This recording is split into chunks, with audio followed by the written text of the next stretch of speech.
योग दर्शन समाधिपाद सूत्र संख्या 5। वृत्तयः पंचतयः क्लिष्टा क्लिष्टाः। इस सूत्र के ऊपर देखिए अवतरणिका। वे वृत्तियां बहुत होने पर भी निरोध करने योग्य हैं। तो चित्त के जो वृत्तियां बताया गया, चाहे जितने भी हो, वो निरोध करने योग्य है, निरोध करना चाहिए।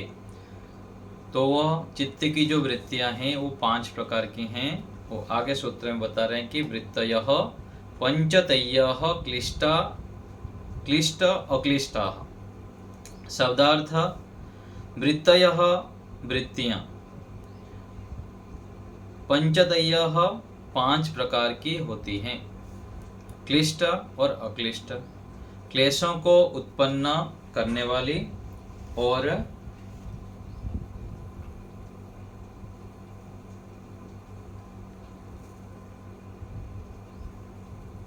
क्लेशों को नष्ट करने वाली। 2 प्रकार की वृत्तियां होते हैं, वो 5 विभाग के होंगे। तो 5 प्रकार की वृत्तियां हैं। कुछ वृत्तियां क्लेशों को उत्पन्न करने वाले हैं, कुछ नष्ट करने वाले होते हैं। सूत्रार्थ है वृत्तियां 5 प्रकार की होती हैं, दुखों को उत्पन्न करने वाली और दुखों को नष्ट करने वाली। योगार्थ प्रकाश देखिए, इस सूत्र में वृत्तियों के 5 प्रकार बतलाए हैं। ये 5 वृत्तियां क्लिष्ट और अक्लिष्ट भेद से 2-2 प्रकार की हैं। पाप और पुण्य की दृष्टि से वृत्तियों के 2 भाग बनाए जा सकते हैं। जितने भी वृत्तियां हैं उनकी 2 विभाग कर दिए। जो वृत्तियां व्यक्ति को ज्ञान, वैराग्य, धर्म और मोक्ष की ओर ले जाने में कारण बनती हैं, वे अक्लिष्ट वृत्तियां हैं। फिर से देखिए, जो वृत्तियां व्यक्ति को ज्ञान, वैराग्य, धर्म और मोक्ष की ओर ले जाने वाले कारण बनती हैं, वे अक्लिष्ट वृत्तियां हैं। और जो वृत्तियां साधक को अज्ञान, अवैराग्य, अधर्म और बंधन की ओर ले जाने में कारण बनती हैं, वे क्लिष्ट वृत्तियां हैं। अक्लिष्ट वृत्ति लाभदायक है, ज्ञान, वैराग्य, धर्म और मोक्ष की ओर ले जाने वाली है। और जो क्लिष्ट वृत्तियां हैं वो बाधक है, हानिकारक है। उदाहरण स्वरूप, सत्पुरुषों के संग से, उनके उपदेश से, मोक्ष शास्त्रों के अध्ययन अध्यापन से, निष्काम कर्मों से अक्लिष्ट वृत्तियां उत्पन्न होती हैं और वे व्यक्ति को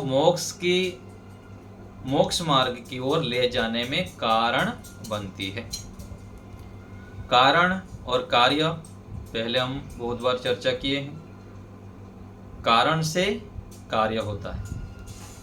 आटा है तो रोटी बनेगी, चावल है तो भात बनेगा, घड़ा मिट्टी है तो घड़ा बनेगा। और मकान जो बनता है, मकान बनने के लिए सीमेंट, रेत आदि जो साधन हैं, सरिया आदि, उससे फिर मकान बनता है। तो ये जो साधन हैं, सीमेंट, रेती और सरिया आदि, ये क्या है? कारण है। तो ऐसे ही जो अक्लिष्ट वृत्तियां हैं, ये क्या है? मोक्ष की ओर ले जाती है। और कैसे ये उत्पन्न होते हैं अक्लिष्ट वृत्तियां? इसको हम अधिक से अधिक कैसे उभार सकते हैं अक्लिष्ट वृत्तियों को? सत्पुरुषों के संग से।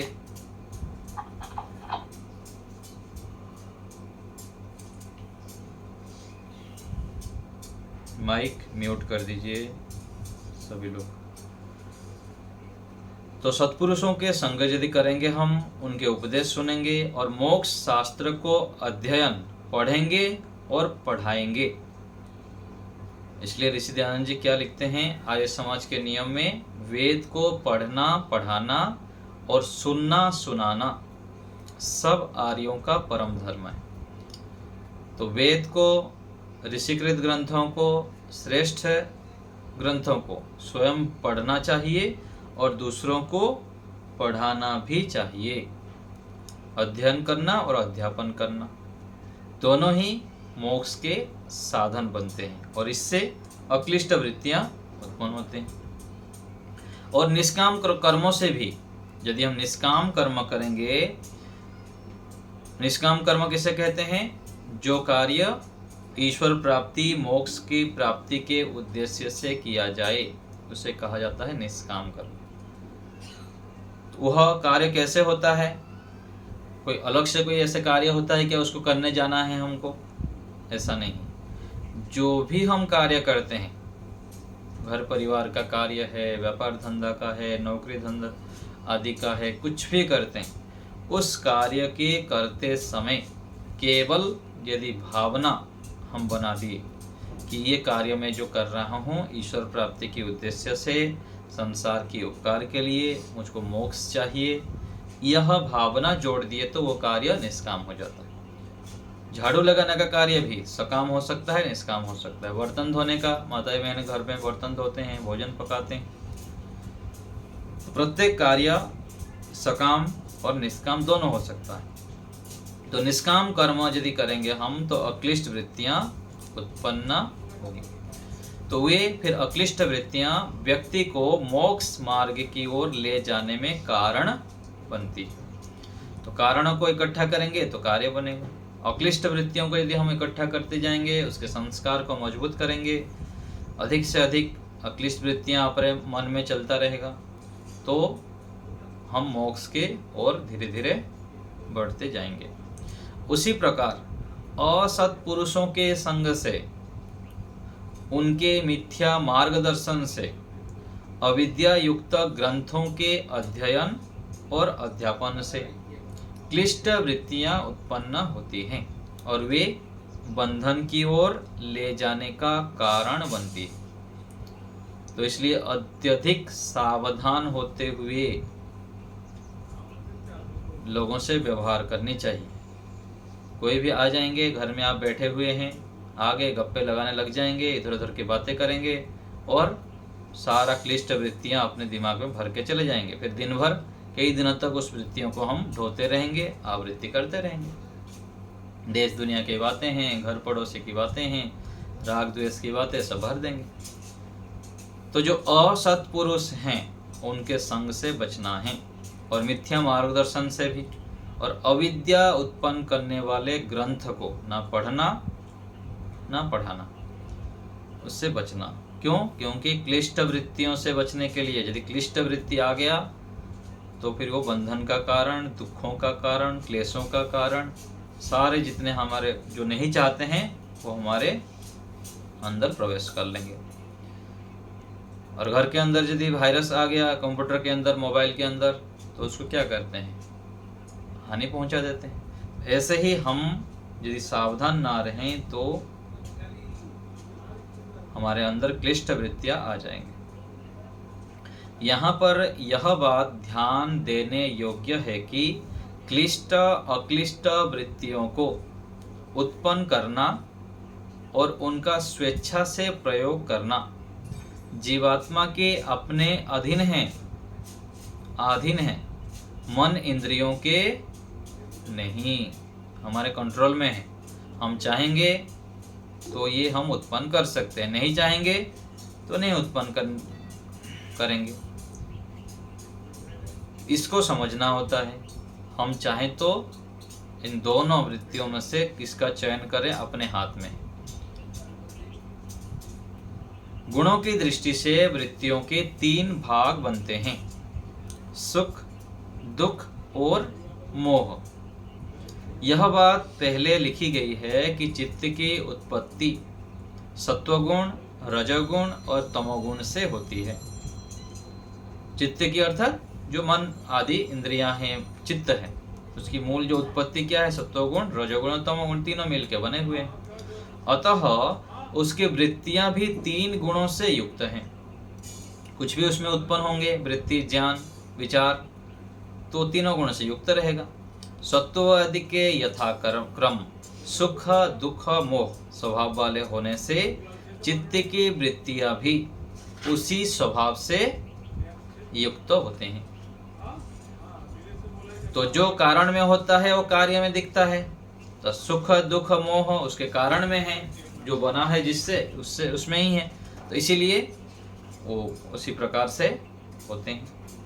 ज्ञान की दृष्टि से वृत्तियां 5 प्रकार की हैं।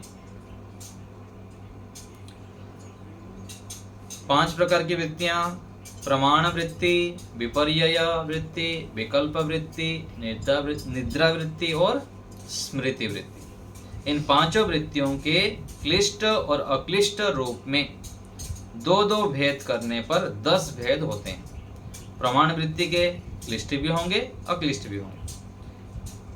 तो 5 वृत्तियों के क्लिष्ट और अक्लिष्ट स्वरूपों के कुछ उदाहरण निम्नलिखित हैं। तो प्रमाण वृत्ति के 3 उपभेद होते हैं, जो कि निम्न प्रकार से हैं। तो प्रमाण वृत्ति में आ गया प्रत्यक्ष प्रमाण, अनुमान प्रमाण और शब्द प्रमाण। यहाँ 3 प्रमाण के विषय में वर्णन है योग दर्शन में। तो प्रत्यक्ष प्रमाण: एक व्यक्ति स्वादिष्ट भोजन खाकर सुख का अनुभव करता है। यह प्रत्यक्ष प्रमाण वृत्ति का अक्लिष्ट स्वरूप है। और एक व्यक्ति कड़वी कुनीन की गोलियां खाकर दुख का अनुभव करता है। यह प्रत्यक्ष प्रमाण वृत्ति का क्लिष्ट स्वरूप है, दुखी हो रहा है। वो लाभदायक तो है लेकिन फिर भी दुखी हो रहा है। और स्वादिष्ट भोजन खाया और सुख का अनुभव किया, शांत रहा और शरीर के लिए अच्छा है ऐसे सोचा, तो ये अक्लिष्ट स्वरूप हो गया। अनुमान प्रमाण में सामने एक व्यक्ति हमें दिख रहा है जो हमें कुछ पुरस्कार देने वाला है, ऐसा अनुमान करके सुख का अनुभव होता है। कुछ रखा हुआ है और हमको देगा, सोच के सुख का अनुभव होता है। यह अक्लिष्ट अनुमान प्रमाण वृत्ति है। इसी प्रकार से एक कुत्ता हमें काटने के लिए तीव्र गति से दौड़ता हुआ आ रहा है, ऐसा अनुमान करके दुख का अनुभव होता है। यह क्लिष्ट अनुमान प्रमाण वृत्ति है। तो सुखदायक होगा तो अक्लिष्ट, दुखदायक है जो वृत्तियां, ज्ञान, वह क्लिष्ट वृत्तियां। सुख अक्लिष्ट, दुख क्लिष्ट। शब्द प्रमाण: वेद में ऐसा पढ़कर हमें सुख हुआ कि ईश्वर का प्रत्यक्ष करके व्यक्ति मोक्ष को प्राप्त करता है, मोक्ष प्राप्त हो जाता है उसको। यह शब्द प्रमाण वृत्ति का अक्लिष्ट स्वरूप है। और वेद में किसी को यह पढ़कर दुख हुआ कि जो लोग पाप करते हैं उन्हें पशु पक्षी आदि योनियों में अपने पापों का दंड। पृष्ठ संख्या 29। हाँ जी, हमारी जो बुक है इसमें तो नहीं है, ये बुक है। अच्छा, दिया नहीं है इसमें। ये बुक में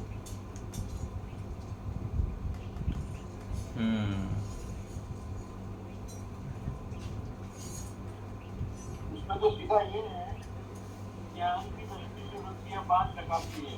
वो होते हैं कि इन सभी वृत्तियों के स्वरूप को अच्छे प्रकार से जानकर तब ये सिद्ध करेगा में फिर तो और नहीं का है। शायद छूट गया होगा। ठीक है, चलो इसको समझ लेते हैं, फिर देख लेंगे। तो मेरी पुस्तक में भी नहीं है, वो थोड़ा सा ही बस है। हाँ, तो इसमें नहीं होगा शायद। पीडीएफ में, पुराने पुस्तक में है मेरे पास जो पीडीएफ है ना, पीडीएफ में हाँ पीडीएफ में दिया हुआ है, तो यहाँ कुछ आगे पीछे शायद क्या होगा।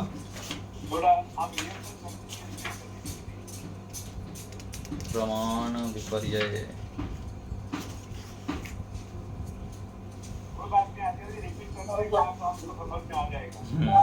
उदाहरण आपने दिया है। हम लोग पीडीएफ खोल रहे हैं, पीडीएफ खोल रहे हैं। हाँ, पीडीएफ जिनके पास है देख लीजिए।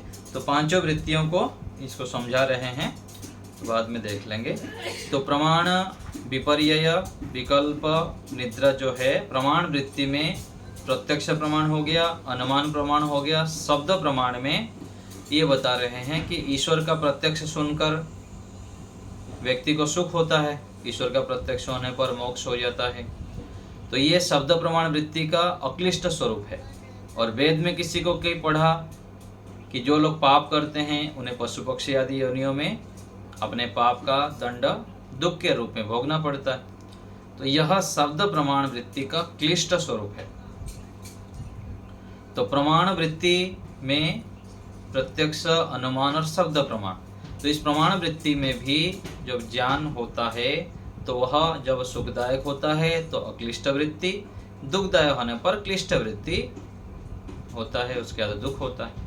विपर्यय अर्थात मिथ्या ज्ञान। विपर्यय किसे कहते हैं? मिथ्या ज्ञान। तो विपर्यय वृत्ति, एक व्यक्ति रस्सी ढूंढ रहा हो, उसने कुछ हल्के प्रकाश में सांप को रस्सी मान लिया और बहुत प्रसन्न हुआ कि रस्सी मिल गई। यह अक्लिष्ट विपर्यय वृत्ति है। मिथ्या ज्ञान में भी उसमें सुख होता है, उसको सुख हो रहा है। और एक व्यक्ति ने हल्के प्रकाश में रस्सी को सांप समझ लिया, उस सांप को रस्सी मान के सुखी हो रहा था, और दूसरा रस्सी को सांप मान लिया, उससे वह बहुत भयभीत और दुखी हो गया। यह क्लिष्ट विपर्यय वृत्ति है। विकल्प वृत्ति, किसी ने सुना कि आज मुंबई से एक बंध्या का पुत्र आएगा और हमें अच्छी अच्छी मिठाई खिलाएगा। तो विकल्प आदि जो है, प्रमाण, विपर्यय, विकल्प, निद्रा, इसी को यहाँ पर दे दिए हैं।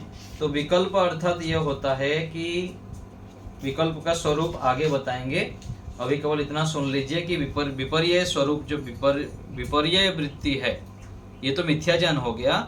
विकल्प वृत्ति उसे कहते हैं कि वस्तु ना होते हुए भी उस प्रकार से मानना, इसको विकल्प वृत्ति कहते हैं। ठीक है, जैसे किसी ने बोल रहा है, इसमें आया है ना सूत्र में, शब्द ज्ञानानुपाती वस्तु शून्य विकल्प हो। वस्तु से शून्य होता है, केवल शब्द शब्द ही रहता है। जैसे किसी ने कहा कि आज कोई बंध्या का पुत्र आएगा और हमें अच्छी अच्छी मिठाई खिलाएगा, तो बंध्या का तो पुत्र होता ही नहीं, संतान नहीं होता है, तो फिर कैसे खिलाएगा? केवल इससे ये होता है कि केवल शब्द तो है, अर्थ नहीं है। तो ऐसे सुनकर वह व्यक्ति बहुत प्रसन्न हो गया। ये क्या है? अक्लिष्ट विकल्प वृत्ति है। और किसी ने ऐसा सुनकर दुख का अनुभव किया कि आज सायंकाल एक बंध्या का पुत्र हमें बहुत पीटेगा, तो यह क्लिष्ट विकल्प वृत्ति है। और निद्रा वृत्ति, जब अच्छी सात्विक निद्रा आती है तो वह अक्लिष्ट निद्रा वृत्ति कहलाती है। और जब अच्छी निद्रा नहीं आती, तमोगुण तथा अन्य अनेक प्रतिकूलताओं, गर्मी, मच्छर काटने आदि के कारण दुखदायक निद्रा आती है, तो वह क्लिष्ट निद्रा वृत्ति कहलाती है। पांचवा है स्मृति वृत्ति। एक व्यक्ति को 5 वर्ष पहले की घटना याद आ गई, जब उसे हजारों व्यक्तियों के मध्य में सम्मानित किया गया था।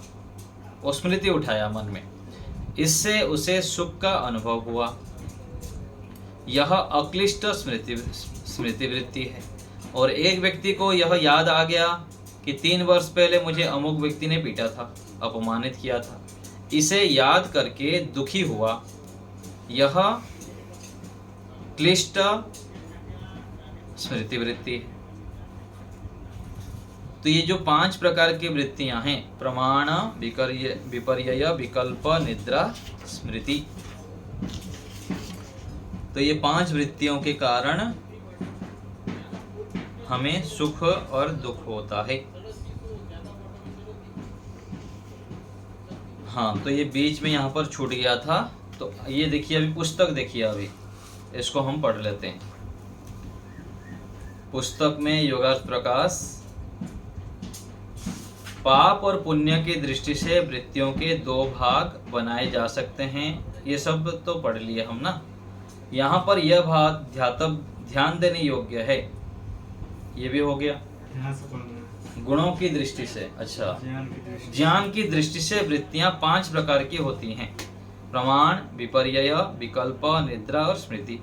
इन पांचों वृत्तियों के क्लिष्ट और अक्लिष्ट रूप में दो भेद करने पर 10 भेद होते हैं।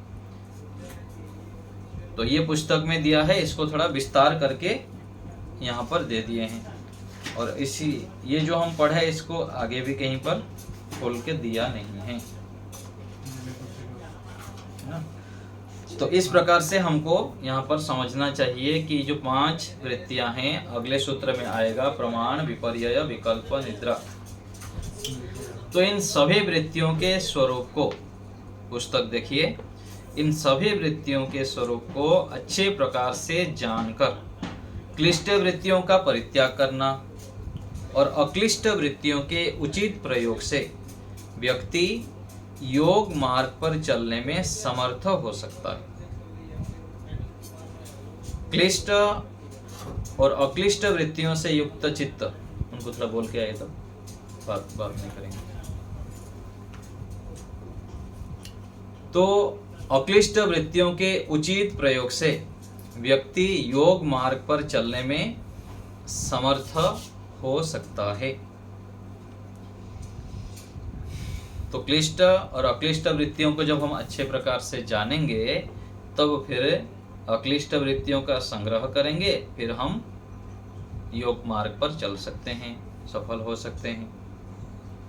क्लिष्ट अक्लिष्ट वृत्तियों से युक्त चित्त योगी के द्वारा अगले जन्म को देने में असमर्थ बनाए जाने पर, अर्थात योगी द्वारा भोग और अपवर्ग को चरितार्थ करके प्रयोजनहीन बनाए जाने पर, उस योगी के जीवन काल में आत्मा के तुल्य पवित्र होकर रहता है और देहावसान के पश्चात प्रकृति में लीन हो जाता है। तो ये वृत्तियां कितना महत्वपूर्ण है देखिए। सुबह से लेकर रात तक हम जो ज्ञान चलाते हैं मन में, शारीरिक रूप से और वाणी से तो कम ही कार्य करते हैं हम, लेकिन मन में कितने बार सोचते हैं, कैसे कैसे विचार करते हैं। और उस विचारों को यदि हम विशेष ध्यान देंगे कि मैं क्या विचार रहा हूँ कार्य करते समय, चलते फिरते, दैनिक व्यवहार में, वो यदि हम सावधान होके उसके ऊपर ध्यान देंगे और उसको क्लिष्ट से अक्लिष्ट की ओर मोड़ देंगे, तो हम शीघ्रता से योग मार्ग में आगे बढ़ सकते हैं। तो यही कह रहे हैं कि क्लिष्ट अक्लिष्ट वृत्तियों से युक्त चित्त योगी के द्वारा अगले जन्मों को देने में असमर्थ बन जाने पर, यदि अक्लिष्ट वृत्ति इकट्ठा हो जाएंगे तो अगले जन्म और नहीं होगा। अक्लिष्ट वृत्तियों को इकट्ठा करते करते फिर हम समाधि की ओर बढ़ जाएंगे, क्लेशों को दग्धविच करेंगे। तो ये सहायक होता है। और योगी द्वारा भोग और अपवर्ग को चरितार्थ करके, भोग सांसारिक भोगों को भोगना जो भी हमारा कर्तव्य कर्म है, और आगे फिर अपवर्ग को चरितार्थ करके प्रयोजनहीन बनाए जाने पर, प्रयोजन जब समाप्त हो गया तो आगे प्रयोजन रहा ही नहीं। यहाँ यदि हम भोग लिए और अपवर्ग को सिद्ध कर लिए तो आगे चित्त का कोई प्रयोजन रहा ही नहीं, तो आगे जन्म होगा ही नहीं। तो योगी के जीवन काल में आत्मा के तुल्य पवित्र होकर, देखिए आत्मा शुद्ध है, इसलिए यहाँ पर कह रहे हैं कि आत्मा के तुल्य पवित्र होकर, तो जीवन काल में जैसे आत्मा शुद्ध है ऐसे चित्त भी शुद्ध हो जाता है, पवित्र हो जाता है, और देह अवसान के पश्चात प्रकृति में लीन हो जाता है। तो ये हमें समझना है कि चित्त को हमें पवित्र करना है। कई जन्मों से यह अशुद्ध है, अपवित्र है। अभी इसी जीवन में भी हम जब सावधान नहीं रहे, पुरुषार्थ नहीं किए, तब भी अनेक इसमें गंदगी अथवा मलिनता आ गए। यदि अभी हम सतर्क सावधान रहेंगे तो चित्त को हम पवित्र कर सकते हैं, और उस पवित्रता के लिए हमको इस दोनों वृत्तियों को अच्छे प्रकार से जानना, समझना, व्यवहार में सावधान रहते हुए अक्लिष्ट वृत्तियों को उभारना अति आवश्यक है। ठीक है, तो इसको थोड़ा पढ़ लेते हैं। आगे देखिए, थोड़ा सा पढ़ लेते हैं। छोटा सा सूत्र है अवतरणिका। वे क्लिष्ट और अक्लिष्ट वृत्तियां 5 प्रकार की होती हैं। सूत्र देखिए, छठा सूत्र, प्रमाण विपर्यय विकल्प निद्रा स्मृतयः। सूत्रार्थ, प्रमाण, विपर्यय, विकल्प, निद्रा और स्मृति, ये 5 प्रकार की वृत्तियां हैं जिनका लक्षण अगले सूत्र में बतलाया जाएगा। तो इसको विस्तार रूप में आगे बताएंगे। योगार्थ प्रकाश है, योग दर्शन में 5 वृत्तियों के स्वरूप किया गया है। इससे यह ज्ञात होता है कि योग दर्शनकार 5 वृत्तियों को ही मानता है, न्यून अधिक को नहीं। इन 5 वृत्तियों के नाम और लक्षणों को अच्छे प्रकार से जानकर साधक इनको रोकने में समर्थ हो जाता है। देखिए क्या कह रहे हैं, साधक इनको रोकने में समर्थ हो जाता है। ऐसे नहीं कि हम कर ही नहीं सकते, हमारे बस का नहीं है। योगाभ्यास काल में जब व्यक्ति असावधानी से इनमें से किसी भी वृत्ति को उठा लेता है तो उसको शीघ्र ही यह ज्ञान हो जाता है कि मैंने अब अमुक वृत्ति को उठा लिया। वृत्ति के स्वरूप का ज्ञान होने से वह उस वृत्ति के कारण की गवेषणा करता है। यदि कार्य हुआ तो कैसे हुआ, कारण क्या है, उसको गवेषणा करना है, किस लिए ये वृत्ति आया। इस गवेषणा से उसे ज्ञात होता है कि वृत्तियों के उठाने में मैं आत्मा मुख्य कारण हूं। व्यक्ति दोष करता है, दूसरे के ऊपर दोष दे देता है, अपना दोष स्वीकार नहीं करेगा, इसलिए कभी भी सुधार नहीं होता। तो जो साधक व्यक्ति है, पवित्र आत्मा है, सज्जन व्यक्ति है, उसको क्या करना चाहिए, कहीं पर दोष हो गया तो स्वयं पहले स्वीकार कर लेना चाहिए। जैसे आश्रम में भी यहाँ पर कोई टोटी तोड़ के चला गया, पानी का नल, कोई थोड़ी बताएगा किसने बताया, किसी को पूछते रहिए, कोई बताएगा ही नहीं। गुरुकुल में भी ऐसे ही होता है, कहीं पर कुछ टूट गया, कुछ ये हो गया, किसी को पूछते रहो, कोई भी स्वीकार ना करे। ऐसे होते हैं, किंतु हमको ऐसे नहीं होना है। कहीं पर दोष हो गया, कुछ टूट गया हमारे से, तो आके जो बड़े हैं, जो वहाँ के अधिकारी व्यक्ति हैं, उनको बताना चाहिए, तो फिर सुधार होगा। आगे हम सावधान रहेंगे और उस कार्य की जो टूट गया है उसको सुधार भी जल्दी हो सकता है। तो वृत्तियां जब उठता है मन में, तो पहले अपने आप को कारण मानना है कि मैं उठाया हूँ इस वृत्ति को, तब जाके आगे सावधान होंगे। यहाँ यह विषय ज्ञातव्य है कि गंभीर रोग व आघात आदि की स्थिति में वह वृत्तियों के उठाने में गौण कारण बनता है। गंभीर रोग आदि हो जाता है, कोई आघात हो जाता है भयंकर, तो उतना जीवात्मा ध्यान ना देता है और अस्वस्थता के कारण गौण रूप से कारण बनता है। लेकिन स्वस्थ की स्थिति में तो सीधा सीधा उठाता है जीवात्मा, उसमें भी जीवात्मा ही उठाता है, लेकिन गौण रूप से कारण बनता है, विशेष प्रयत्न करके वो नहीं करता है। कभी कभी योगाभ्यासी को उपासना काल में ऐसा भ्रम हो जाता है कि अब मेरी समस्त वृत्तियां रुक गई हैं, भ्रांति हो जाती है। यदि ध्यान से देखा जाए तो उस अवस्था में वृत्तियां रुकी नहीं होती हैं। इस भ्रांति का कारण, मुख्य कारण यही है कि व्यक्ति वृत्तियों के नाम और लक्षण को ठीक प्रकार से नहीं जानता। आंख बंद करके बैठ गया, तंद्रा की स्थिति बन गया, कुछ उसको पता ही नहीं लग रहा है, बैठा ही हुआ है, 1 घंटा चला गया, फिर बाद में सोच रहा है कि मेरा तो समाधि लग गई, कुछ वृत्तियां आए नहीं। तो ये क्या है, उसको निद्रा वृत्ति की जानकारी नहीं है। अपवाद रूप में कुछ व्यक्ति को छोड़ देने से जो सुबह के समय ध्यान करते हैं ना, अधिकांश उगते ही रहते हैं। जो सावधान नहीं रहते हैं, रात्रि को भोजन ठीक से नहीं करते हैं, सुबह पेट शुद्धि नहीं हुआ, रात्रि को नींद ठीक से नहीं आई, ऐसे कई सारे कारण हैं। व्यक्ति सावधान नहीं रहता है, सुबह सुबह उठ के ध्यान में बैठ जाता है, फिर तंद्रा का प्रभाव रहता है। तो उससे पहले मुंह धो के अथवा भ्रमण आदि करके विशेष सावधानी रखनी चाहिए, नहीं तो अनावश्यक आधा घंटा, 1 घंटा, 1.5 घंटा खराब कर देते हैं सुबह के समय। तो यदि ध्यान ना रखा जाए तो वृत्तियां उठते ही रहते हैं। इस भ्रांति का मुख्य कारण यही है कि व्यक्ति को वृत्तियों का नाम, लक्षण पता नहीं। ध्यान करते समय व्यक्ति को कभी निद्रा आ जाती है। वृत्तियों के स्वरूप का ज्ञान ना होने के कारण उस अवस्था को वह वृत्तियों का निरोध मान लेता है। जब योगाभ्यास में वृत्तियों के कारण बाधा आती है, जब ध्यान आदि करते हैं, तो वृत्तियों के स्वरूप का ज्ञान होने पर उसको यह पता चल जाता है कि अमुक वृत्ति के कारण बाधा आई है,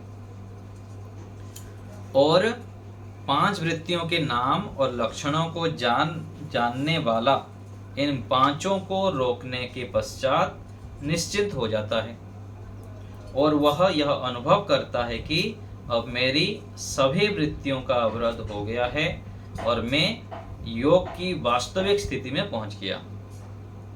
जो सच्चाई को स्वीकार करेगा, सच के स्वरूप को जानेगा, वह ठीक से कर पाएगा, वृत्तियों को रोक भी पाएगा और ऊंची स्थिति को प्राप्त कर सकता है। तो ये 6ठा सूत्र भी हो गया। तो वृत्तियों के स्वरूप को जानना है। जब ध्यान में बैठते हैं तो कौन कौन सा हम वृत्ति उठाते हैं? प्रमाण, विपर्यय, विकल्प, निद्रा और स्मृति वृत्ति। अधिकतर तो स्मृति वृत्ति परेशान करते हैं, कहीं ना कहीं से उठा लेते हैं, कुछ भी देखा सुना विषय। तो इसको जान के हमको ध्यान रखना है और अपना सुधार करना है। ठीक है, अभी पूछिए। मीना माता जी बोलिए। आचार्य जी नमस्ते। नमस्ते।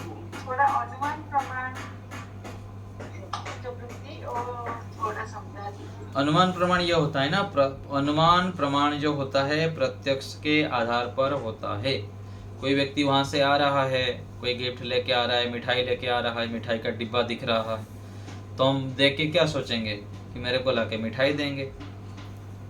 लेके आ रहे हैं तो देंगे ना मिठाई, तो अनुमान कर रहे हैं। तो उसको देख के, प्रत्यक्ष देख के, उसके आधार पर हम अनुमान कर रहे हैं। और अनुमान मिठाई देंगे जो ये विचार कर रहे हैं, उसमें अंदर से प्रसन्नता हो रही है, ये अक्लिष्ट अनुमान वृत्ति है। और क्लिष्ट वृत्ति, कोई डंडा लेके आ रहा है अथवा कुत्ता दौड़ के आ रहा है, कोई हिंसक प्राणी आ रहा है हमारे और दौड़ के, तो हम उससे डर जाते हैं कि मेरे को काट ना ले। ये अनुमान प्रमाण की क्लिष्ट वृत्तियां हैं। तो सुखदायक जो वृत्तियां हैं वो अक्लिष्ट वृत्तियां हैं, और दुखदायक जो वृत्तियां हैं वो क्लिष्ट वृत्ति। ठीक है, प्रमिला माता जी। धन्यवाद आचार्य। नमस्ते। नमस्ते। अच्छा, व्यास भाष्य नहीं आप पढ़ाएंगे क्या? व्यास भाष्य तो माता जी पढ़ाते हैं। ये व्यास भाष्य हमारे यहाँ जो विद्यार्थी पढ़ते हैं, सामने बैठ के पढ़ेंगे, अगले दिन पूरा पूरा सुनाएंगे, उनको पढ़ाया जाता है। नहीं, जैसे इसका जो मतलब हमको जो संस्कृत के शब्द है उनका थोड़ा अर्थ नहीं, उसको नहीं पढ़ाया जाएगा। उसको पढ़ाया जाएगा जो अच्छे से व्याकरण आदि पढ़ा हुआ है, उसको पढ़ाया जाएगा। और जिसको पढ़ाया जाएगा, और जो आज पढ़ाया जा रहा है उसको कल वो हमको पढ़ाएगा, तो ऐसे व्यक्ति को पढ़ाया जाएगा। ठीक है। हाँ, हमारे विद्यार्थी को। हाँ जी, ये थोड़ा सा बता दीजिए। हाँ जी। ये जो प्रमाण में पढ़े आपने, इससे 6ठा सूत्र पढ़ा है ना, तो ये जो गंभीर रोग का आघात होगा, गंभीर रोग में जब आघात होते हैं तो जीवात्मा मानसिक रूप में थोड़ा सा असंतुलन हो जाता है। उस समय वो कुछ मतलब क्या बोलते हैं, सक्रिय रूप से इंद्रियों को चलाता नहीं है। है ना। कहीं ना कहीं उसके अंदर थोड़ा सा मानसिक ये होने से फिर वो वृत्तियां ऐसे ही आ जाएंगी। तो स्वस्थ व्यक्ति भी यदि पुरुषार्थ करेगा तो हो सकता है, और स्वस्थ योगी व्यक्ति भी उसको वृत्तियों को अच्छे प्रकार से संभालने में कई बार असमर्थ होते हैं, इसलिए उसको जोड़ दिए हैं वहाँ पर। ठीक है, धन्यवाद। ठीक है, तो ये जो हम पढ़ रहे हैं इसकी परीक्षा भी होगी। सभी लोग सूत्रों को याद कर लेंगे, सूत्रार्थ याद कर लेंगे, और जो पाद समाप्त हो जाएगा तो अंत में परीक्षा भी लिया जाएगा, एक पाद में एक बार। ठीक है, और कोई तो याद करने का कौन सा मतलब सरल तरीका क्या है? सरल तो ऐसे ही रोज रोज 2-2 याद करिए, 4-4 याद करिए, ऐसे याद करते जाएंगे। फिर आज 2 याद कर लिए, कल आगे 2 याद करेंगे, तो पीछे के 2 के साथ लेके चारों को आवृत्ति करेंगे। ऐसे करके आगे बढ़ना होता है सूत्र में। और एक सूत्र को 50 बार 100 बार बोल दीजिए तो एक सूत्र याद हो गया। फिर 2 सूत्रों को बार बार बोल देंगे 50-100 बार 200 बार तो वो याद हो जाएगा। फिर दोनों को मिला के 100 बार बोलिए, 50 बार बोल दीजिए, वो याद हो जाएगा। ऐसे करके आगे स्मरण हो जाता है। जैसे ये जो सूत्र है ना, इसके एक बार आप कक्षा में हम लोग को पढ़ा दिया करिए, हमको एकदम ठीक एग्जैक्ट हमारा प्रोनाउंसिएशन होना चाहिए। उच्चारण उसका अलग करना पड़ेगा, इसमें नहीं हो पाएगा। ठीक है, अलग से आप मेरे को मैसेज कर लेंगे तो मैं उच्चारण भेज दूंगा। निर्मला माता जी बोलिए। ठीक है बहुत सारी वृत्तियों को हम क्या निरोध कर सकते हैं, ये जान करके जैसे आपने बताया? बहुत सारे नहीं, सारे वृत्तियों का निरोध कर सकता है। जो क्लिष्ट वृत्तियां हैं उसका निरोध हो सकता है, बस धीरे धीरे। हाँ, जैसे मान लीजिए 50 वृत्तियां उठाते हैं, सावधान रहेंगे, पुरुषार्थ करेंगे तो 45 हो जाएगा, फिर 40 हो जाएंगे, 30 हो जाएंगे। तो ऐसे धीरे धीरे धीरे धीरे करके हम जो क्लिष्ट वृत्तियां हैं उनको निरोध कर सकते हैं। और क्लिष्ट वृत्तियां तो निरोध करने की जरूरत ही नहीं, वो हमारे लिए साधन है ना। और हम कर लेते हैं, हम यदि सावधान होकर अपना निरीक्षण करेंगे, जो योगाभ्यास करते हैं, धर्म आचरण करते हैं, जीवन सदाचार पूर्वक संयमित जीवन जीते हैं, वो धीरे धीरे जब अपना निरीक्षण करेंगे तो हम बहुत सारे क्लिष्ट वृत्तियों से हटकर अक्लिष्ट वृत्तियों में ही जीते हैं। तो उसको फिर बढ़ाना है केवल। ठीक है, और कोई बात? धन्यवाद आचार्य, कोशिश करेंगे। आचार्य जी ऐसे याद होती है, कल आप ऐसे पूछना कि कल मुझे 5 सूत्र सुनाइए, ऐसे आप बोलोगे ना तो सबको याद हो जाएंगे। हाँ, इस कक्षा में नहीं हो पाएगा, आप अलग से करेंगे तो फिर वो रामा देर थोड़ी लगेगी, आप शुरू में ही बस पूछ लीजिए, फिर बात उसके बाद नहीं होगा और फिर रामायण बढ़ जाता है। रिकॉर्डिंग। हाँ, तो स्वयं आपको पुरुषार्थ करना है। यदि इच्छा शक्ति होगा तो मेरे को आप व्हाट्सएप के माध्यम से संपर्क करके सुना सकते हैं, उच्चारण ले सकते हैं, सब कुछ कर सकते हैं। ठीक है, चलिए। और आचार्य जी विकल्प वृत्ति के बारे में थोड़ा सा बता दीजिए, मुझे कुछ थोड़ा सा समझ। विकल्प वृत्ति आगे आएगा माता जी, उस समय बताएंगे। आगे उसके आगे ही आ रहा है सूत्र। ठीक है, उस समय बता देंगे विस्तार पूर्वक उदाहरण देके। प्रमोद जी बताइए। जी आचार्य जी नमस्ते। आचार्य जी ये पिछले सूत्र में बड़ी शंका है, वो थोड़ा सबसे। हाँ जी, इसमें जैसे पिछले सूत्र में ये था कि जीवात्मा जो है, जब हम कोई सुख कोई ग्रहण करते हैं, जैसे हमने कुछ सुख की प्राप्ति हुई, उदाहरण के लिए किसी व्यक्ति ने कुछ उत्तम पदार्थ खाया और उससे उसको सुख की प्राप्ति हुई, तो आत्मा उसको अपना ही स्वरूप मान लेता है। तो इसका ये अर्थ है कि आत्मा जो है सुख की जो दशा है वो उसको खुद नहीं पता लगता, मतलब आत्मा को। जैसे कहते हैं कि सुख हमको सुख जब हम लेते हैं तो साथ में दुख भी आता है, और पूर्ण रूप से अगर हमको सुख चाहिए तो मोक्ष की तरफ हमको देखना है चाहिए कि मोक्ष में पूर्ण रूप से सुख है। तो वहाँ पे सिर्फ आत्मा ही है, और आत्मा ही पूर्ण रूप से सुख नहीं, यहाँ जो बात कहे जा रहे हैं ना, अपने स्वरूप मान लेता है। जैसे पूज्य स्वामी विवेकानंद जी महाराज बोलते हैं ना, हमारे सुख तो मिलेगा, योगी व्यक्ति को मिलेगा, सामान्य व्यक्ति को भी मिलेगा। लेकिन योगी व्यक्ति क्या करते हैं, वो जो सुख आया ना, रसगुल्ला खाए, गुलाब जामुन खाए, हलवा खाए, सुख जो आया। शीतल जी थोड़ा म्यूट कर लीजिए, बाद में फिर आप बोलेंगे। तो जो खाने के बाद क्या बढ़िया लगा, तो जो बढ़िया लगा सामान्य व्यक्ति को भी लगा और योगी व्यक्ति भी खाया तो बढ़िया लगा। लेकिन स्वामी जी क्या कहते हैं कि जो वहां पर वाह मजा आ गया, एक अलग से एक वृत्ति उठाते हैं हम। सामान्य रूप से खाए, स्वास्थ्य के लिए ठीक है खा लिए, लेकिन वहां पर एक अलग से ज्ञान हम उठाते हैं अज्ञानता के कारण, वाह मजा आ गया। तो ये जो मजा आ गया कहते हैं ना, ये संस्कार जो परिणाम ताप संस्कार दुख आता है ना, ये संस्कार बन जाता है और इस संस्कार के कारण फिर दुख होता है आगे चलकर। और ये फिर अपने स्वरूप में ये जो ज्ञान हम मजा आ गया बोलते हैं ना, इसके कारण होता है कि मेरे आत्मा में जुड़ रहा है, और जब नहीं मिलता है तो इसके संस्कार के कारण दुख होता है, मेरे से कुछ कट गया, ये होता है। तो वहां पर हमको सांसारिक प्रत्येक वस्तु का प्रयोग करने में कोई समस्या नहीं है, प्रयोग करना चाहिए, लेकिन उसको हम जब भोग की वस्तु मानकर और उसमें सुख लेने की आसक्ति पूर्वक जब हम करते हैं ना, तो ये दुख का कारण बन जाता है। साधन के रूप में हम मोबाइल प्रयोग कर रहे हैं तो ठीक है, इसको यदि हम फिर उसी में ही पड़ जाते हैं, वो दिन रात उसमें ही लगे रहे और उसकी जो हानिकारक चीजों को हम पता नहीं लगा और हानि उठा दिया हम उससे, तो हानिकारक है। यदि हम उसको सत्संग सुनने में, स्वाध्याय करने में और अच्छे अच्छे कार्य करने में प्रयोग करते तो हानि ये नहीं। ऐसे ही सभी वस्तुओं में है, यही कह रहे हैं कि उसको जो अपना स्वरूप मान लेता है, इस जगह पर मानता है वो अज्ञानता पूर्वक जब स्थिति में रहता है। और ज्ञान पूर्वक स्थिति में तो योगी व्यक्ति भी खाएगा, जीवन मुक्त व्यक्ति भी खाएंगे, भोजन करेंगे, सारे वस्तुओं को प्रयोग करेंगे। ठीक है ना प्रमोद जी? तो इसमें जो जीवात्मा है उसको सुख और दुख का तो अनुभव होता है। हाँ जी, होता है। तो फिर उसको स्वरूप नहीं मान सकता अपना, क्योंकि सुख दुख का तो अनुभव मुझे हो रहा है, तो मेरा स्वरूप ही है, क्योंकि उसको मान लो। जब मैं उससे ज्यादा अगर मैं कहूंगा कि नॉर्मल अगर सुख दुख है तो ये उससे ज्यादा मैं कहूंगा कि मेरे को मजा आ गया, नहीं, हाँ नहीं, वो मजा आया जो बोलता है ना, उस जगह पर स्वरूप हो रहा है। सामान्य स्थिति में जो भोग को भोग रहा है वो साधन के रूप में भोग रहा है। खा रहा हूँ तो शरीर की स्वस्थता के लिए खा रहा हूँ, मोक्ष की मार्ग में बढ़ने के लिए खा रहा हूँ, वस्त्र पहना हूँ तो सामाजिक इसको ये करने के लिए। ये जो सामान्य रूप से कर रहे हैं ना, वो साधन के रूप में प्रयोग कर रहे हैं, ये ज्ञानात्मक है।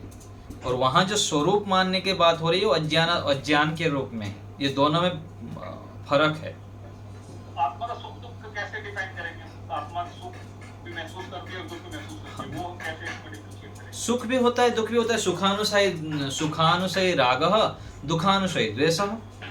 सुख जो मिलता है वो उसमें फिर राग हो जाता है, यदि ज्ञान पूर्वक नहीं करते वही क्लेश बन जाता है। फिर सुख होगा और दुख होगा ही, सुख दुख में कोई अंतर नहीं होंगे।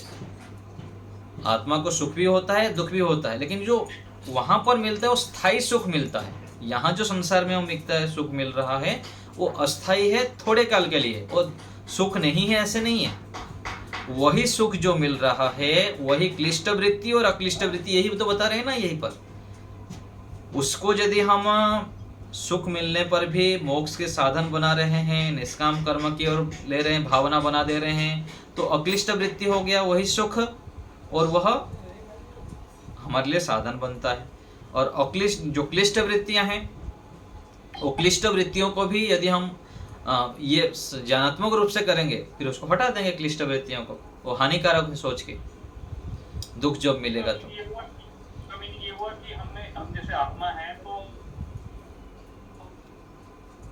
हमको स्वर्ग लेना चाहिए, मतलब एक अभी मैं वैसे कहूं, क्योंकि अगर हमने सुख का बहुत ज्यादा ले लिया तो वो हमारी संस्कार में आ जाएगा। हाँ बन जाएगा आगे जाके। हाँ जी, हाँ जी, हाँ उसमें रहे तो हमारा सुख और ज्यादा वो होगा, हानि होगा। हाँ, उसमें केवल संतुलन बनाना है, यही तो कह रहे हैं ना, समत्वम योगम उच्यते। उसमें संतुलन करना है। अधिक भोजन कर लेना बहादुरी नहीं है, कम भोजन कर लेना, उपवास रह जाना दिन भर बहादुरी नहीं है। जितना चाहिए उतना खाना, ये सबसे बड़ी बात है। और सुख तो मिलेगा और दुख भी यहाँ आएंगे, लेकिन उस समय में जो बोलते हैं संतुलन बनाना, समता में रहना, यही बात है। सुख तो मिलेगा ही, दुख तो मिलेगा। यहाँ पर सुख में यदि अधिक ये हो गए तो वो फिर संस्कार बन जाता है और उसमें फिर आसक्ति हो जाती है, फिर वो दुख होता है।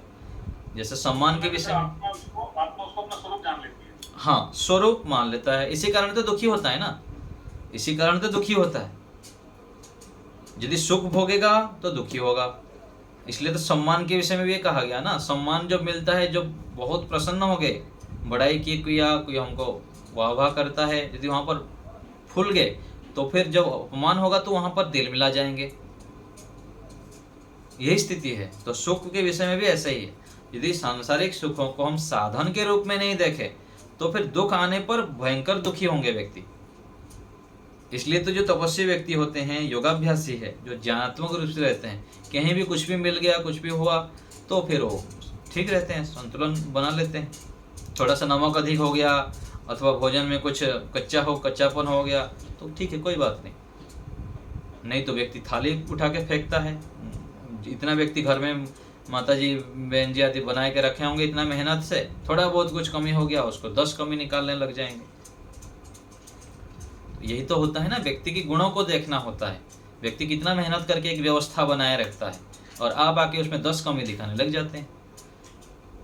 तो ये सब क्या है, अज्ञानता के कारण होता है। शीतल जी बताइए। ओम नमस्ते जी। आचार्य जी, मैं ना 4-5 साल से ध्यान कर रही हूँ। हाँ जी। पहले जो 3-4 साल मतलब कि जब ध्यान करती थी तो बहुत आनंद आता था, पर अब जो करती है तो अब उतना नहीं आता। तो उसमें ये देखिए कि उस समय में क्या क्या क्रियाएं कर रहा था, दिन भर अथवा अपने जीवन में क्या क्या क्रियाएं करता था, तो उसीलिए उस ध्यान की स्थिति में मुझको आनंद आता था।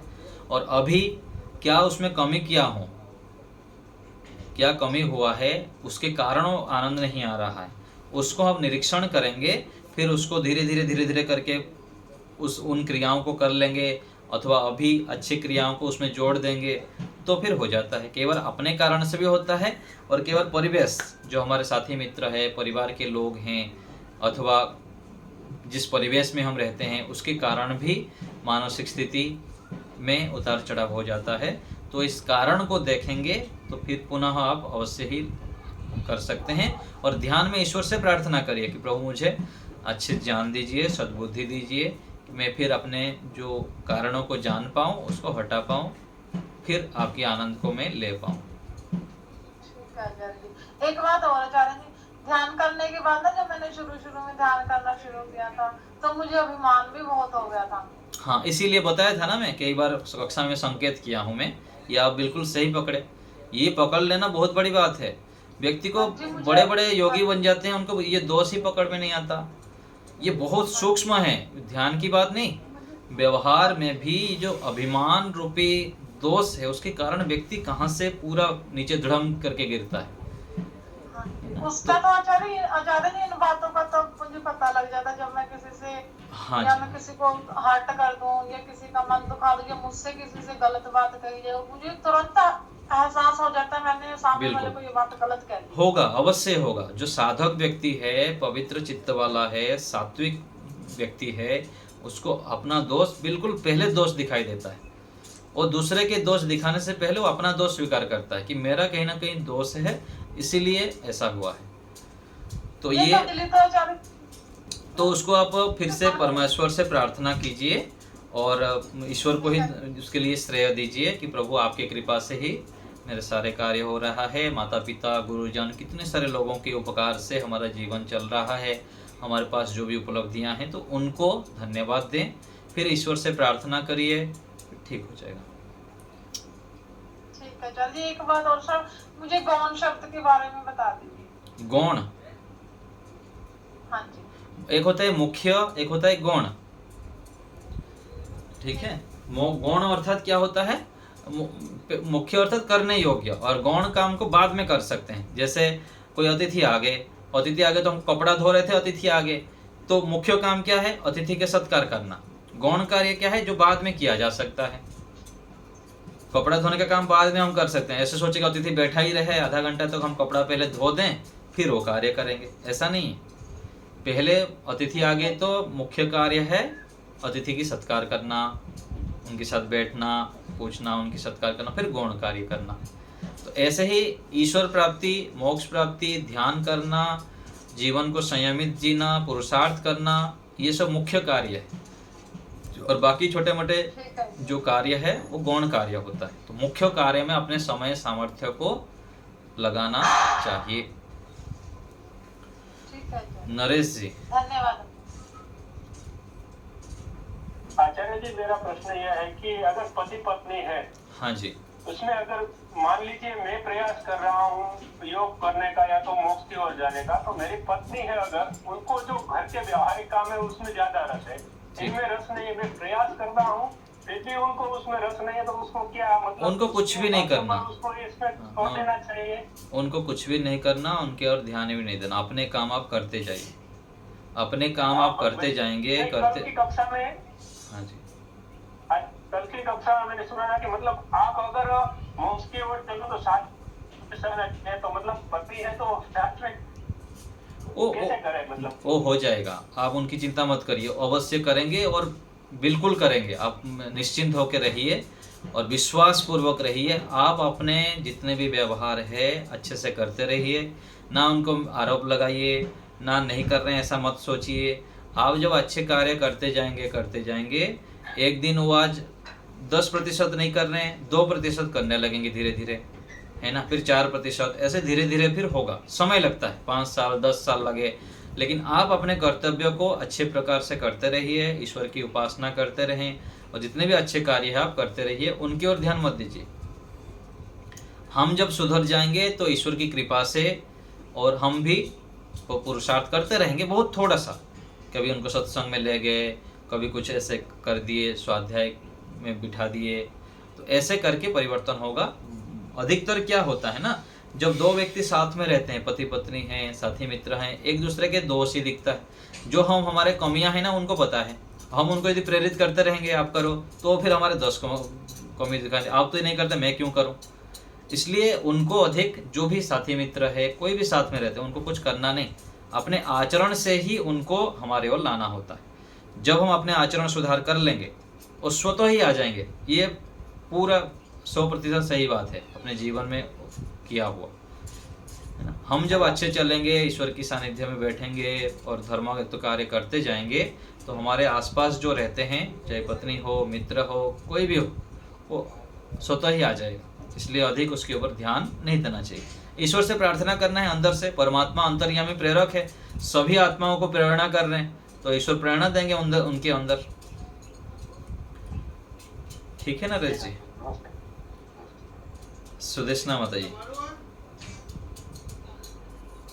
आचार्य जी, ये जो रूप रस शब्द स्पर्श सब जो हम आत्मा सब लेता है, तो हम ऐसे समझेंगे कि ये सब जो लेते हैं हम शरीर के व्यवहार के लिए करते हैं, लेकिन आत्मा में तो कुछ नहीं जाता है, कुछ भी नहीं।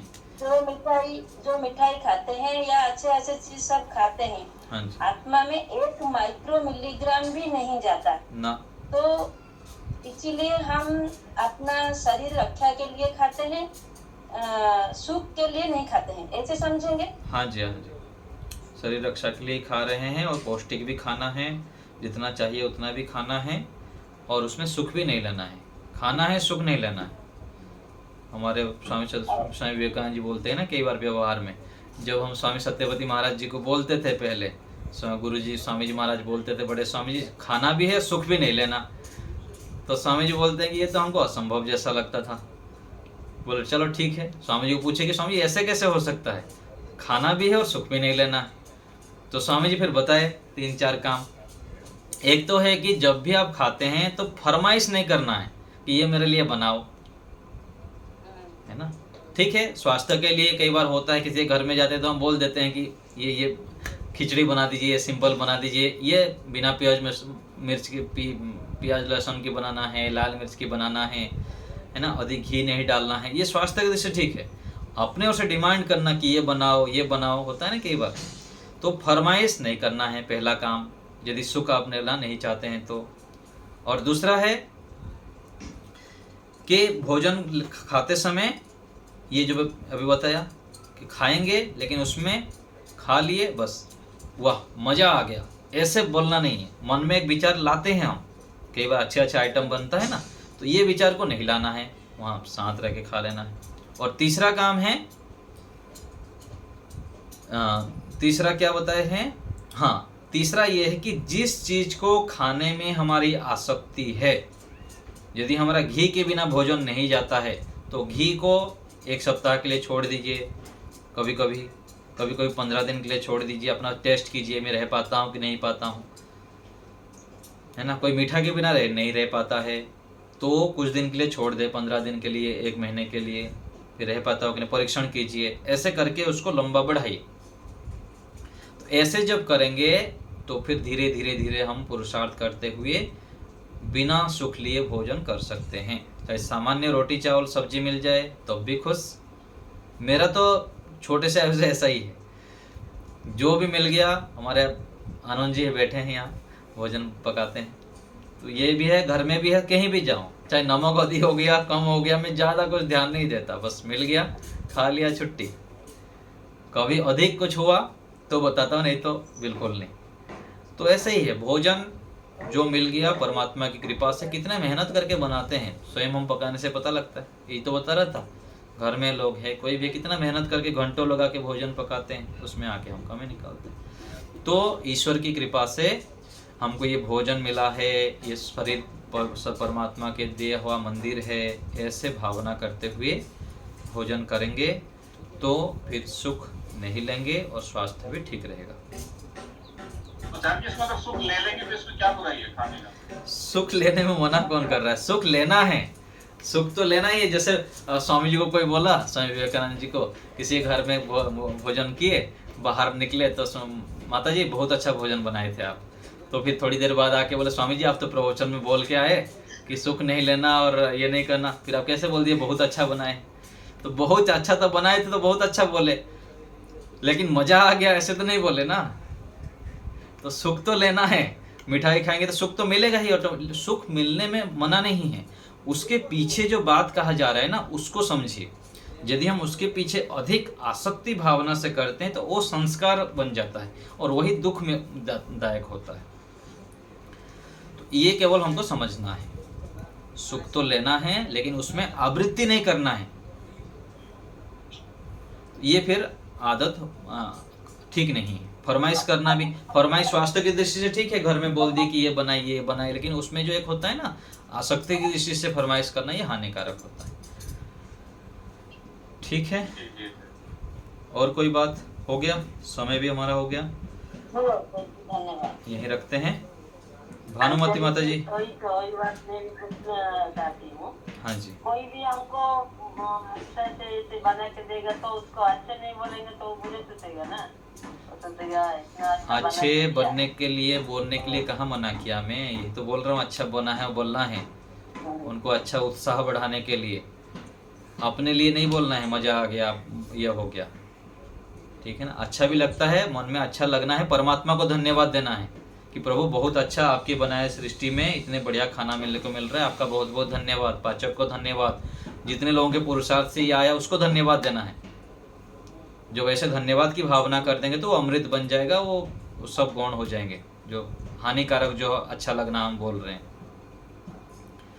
ठीक है, तो प्रत्येक सृष्टि में पदार्थ को सभी के साथ व्यवहार भी करना है, सभी वस्तुओं को भोगना भी है, ये कृतज्ञता भावना जोड़ देना है कि प्रभु आपका धन्यवाद, माता पिता का धन्यवाद, जितने लोग की पुरुषार्थ से ये हमें प्राप्त हो रहा है उनकी धन्यवाद, ये जोड़ दिए तो फिर सब ठीक है। ठीक है, चलिए यहीं रखते हैं।